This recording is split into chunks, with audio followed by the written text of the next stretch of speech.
यह कहानी महाभारत काल में बताई जाती है कि द्रौपदी के श्राप के कारण कुत्ते आपस में सहवास करते हैं। यह लोक कथा बहुत ही प्रचलित है, परंतु इसका प्रमाण किसी भी ग्रंथ में नहीं मिलता है। आपने देखा होगा कि कुत्ते हमेशा खुले में ही सहवास करते हैं, लेकिन इसके पीछे भी एक कहानी है।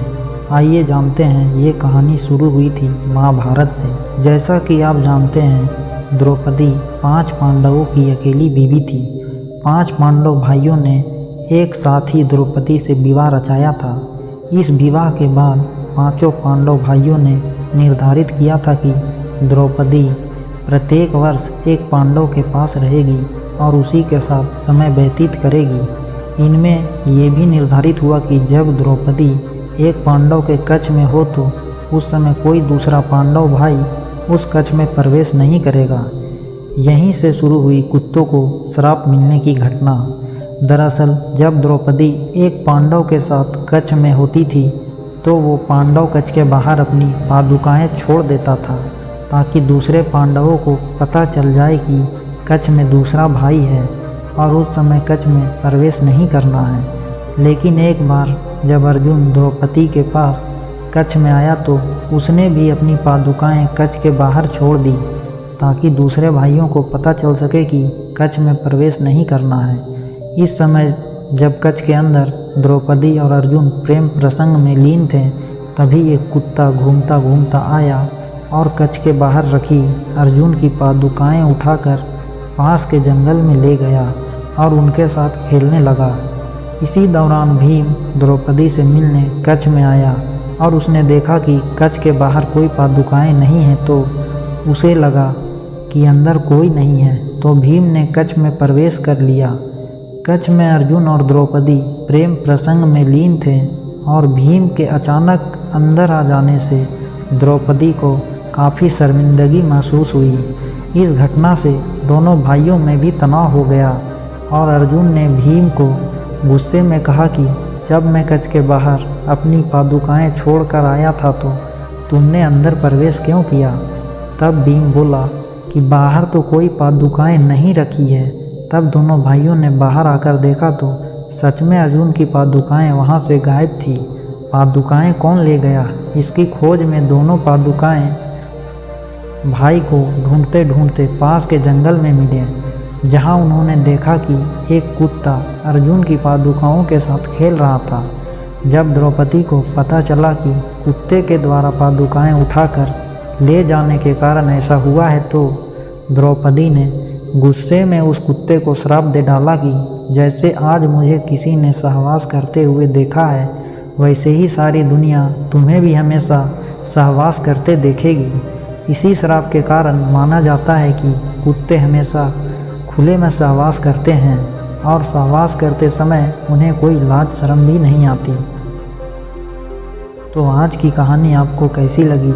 आज की कहानी अगर आपको अच्छी लगी हो तो हमारे चैनल को सब्सक्राइब करें, हमारे वीडियो को एक लाइक करें और ये कहानी सही है या गलत है ये हमें कमेंट करें। आप सभी लोगों का धन्यवाद।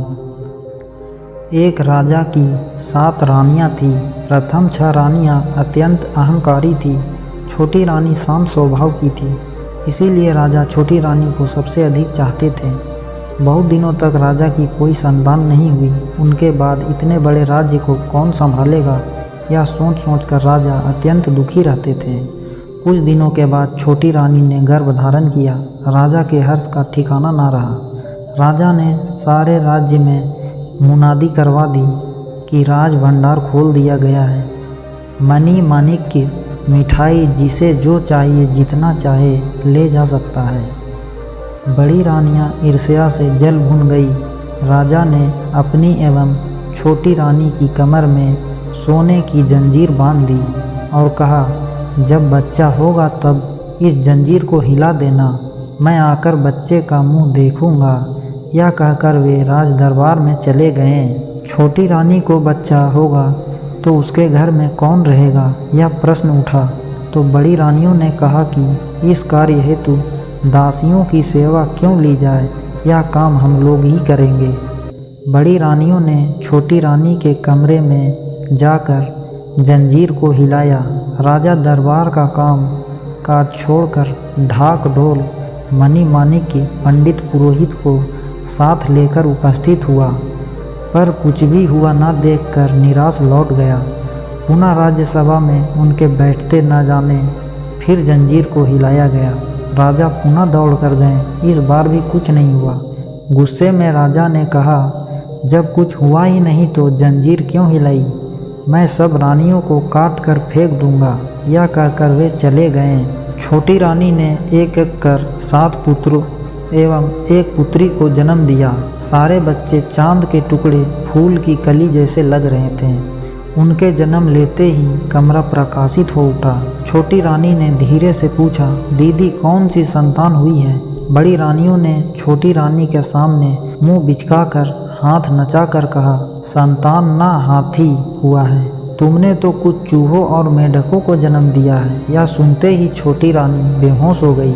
निष्ठुर बड़ी रानियों ने जंजीर को नहीं हिलाया और वे चुपचाप षड्यंत्र करने में जुट गई। उन लोगों ने एक गमले में 8 नवजात शिशुओं को डाला और पिछवाड़े के बगीचे में एक गड्ढा खोदकर उसमें दफन कर दिया। लौटते समय कुछ चूहे एवं मेढक के बच्चे एक टोकरी में लेकर आईं और उसे छोटी रानी के समीप रखकर जंजीर को हिला दिया। राजा फिर ढाक ढोल गाजा बाजा मणि माणिक के नौकर चाकर पंडित पुरोहित को लेकर पहुँचे। बड़ी रानियों ने गमगीन होकर अपने आंसू पोंछने का नाटक किया और चूहों और मेढकों के बच्चों की टोकरी राजा के सामने रख दिया। उसे देखते ही राजा क्रोध से आग बबूला हो गया। उन्होंने तुरंत आदेश दिया कि इन चूहों और मेढकों को जमीन में गाड़ दो। इसके साथ ही छोटी रानी को उन्होंने राजमहल से बाहर निकालने का हुक्म भी दे दिया। बड़ी रानियों की तो खुशी का ठिकाना नहीं रहा। उनकी आंखों का कांटा सर्वदा के लिए दूर हो चुका था। छोटी रानी को तो उन लोगों ने राजा से मिलने भी नहीं दिया और उनका राजसी वस्त्र उतार कर उसे दासी की तरह भटकने को मजबूर कर दिया। दिन बीतने लगे। बड़ी रानियों के तो मज़े हो गए, पर राजा उदास रहने लगे। उनके मन की शांति छिन गई। उन्हें किसी काम में मन नहीं लगता था। राजा के बगीचे में फूल नहीं खिलते थे। राजा ने पूजा पाठ भी करना छोड़ दिया था। एक दिन एक अद्भुत बात हुई। राजा के माली ने देखा कि बगीचे में चंपा के साथ और चमेली का एक फूल खिला है। उसने राजा को यह बात बताई। राजा ने उसे आदेश दिया, वे फूल तोड़ कर लाओ। आज राजा उन्हीं फूलों से पूजा करेगा। माली फूल तोड़ने बगीचे में गया। उसे देखते ही चमेली के फूल ने चंपा के फूलों से कहा, 7 भाई चंपा जागो रे जागो। तभी 7 चंपा के फूलों ने एक साथ कहा, क्यों बहन चमेली, हमें क्यों बुला रही हो? चमेली बोली, राजा का माली आया है, उसे फूल तोड़ने दोगे या नहीं? देखते ही देखते चंपा के 7 फूल ऊपर उठ गए और उन्होंने एक स्वर में कहा, नहीं देंगे नहीं देंगे फूल, और ऊपर उठेंगे। पहले आए राजा फिर देंगे फूल। यह देख माली भौचक्का रह गया। उसने ऐसा चमत्कार अपने जीवन में कभी नहीं देखा था। फूल की डालियां फेंककर वह दौड़ा दौड़ा राजा के पास गया और उन्हें सारी बातें बताई। सुनकर राजा आश्चर्यचकित रह गए। तुरंत सभी सभासदों के साथ वहां पहुंचे। फूल तोड़ने राजा जैसे ही आगे बढ़े, चमेली फूल ने चंपे के फूल से कहा, 7 भाई चंपा जागो रे जागो।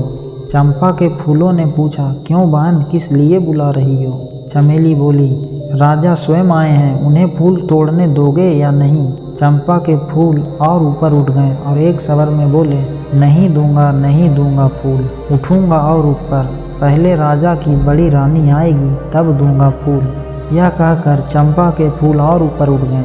राजा ने बड़ी रानी को बुलवाया। बड़ी रानी शंख बजाती हुई फूल तोड़ने के लिए आगे बढ़ी। उन्हें देख चंपा के फूलों ने फिर वैसा ही किया।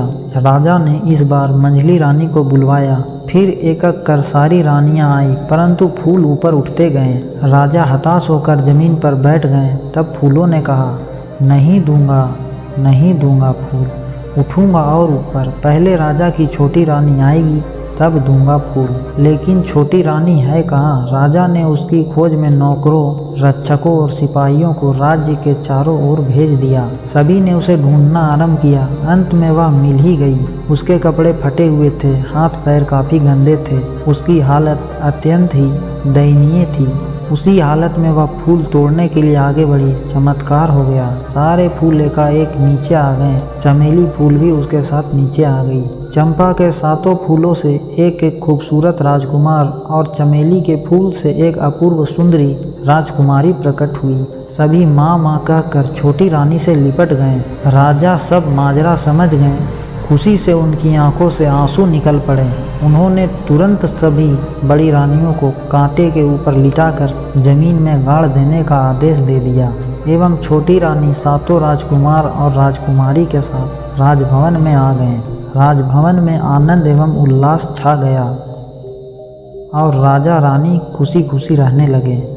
तो आज की कहानी आपको कैसी लगी? अगर आज की कहानी आपको अच्छी लगी हो तो हमारे चैनल को एक सब्सक्राइब करें, हमारे वीडियो को लाइक करें और ऐसे ही डेली कहानियाँ सुनना चाहते हैं तो कमेंट करें और हमें अपना सुझाव ज़रूर दें। आप सभी लोगों का धन्यवाद।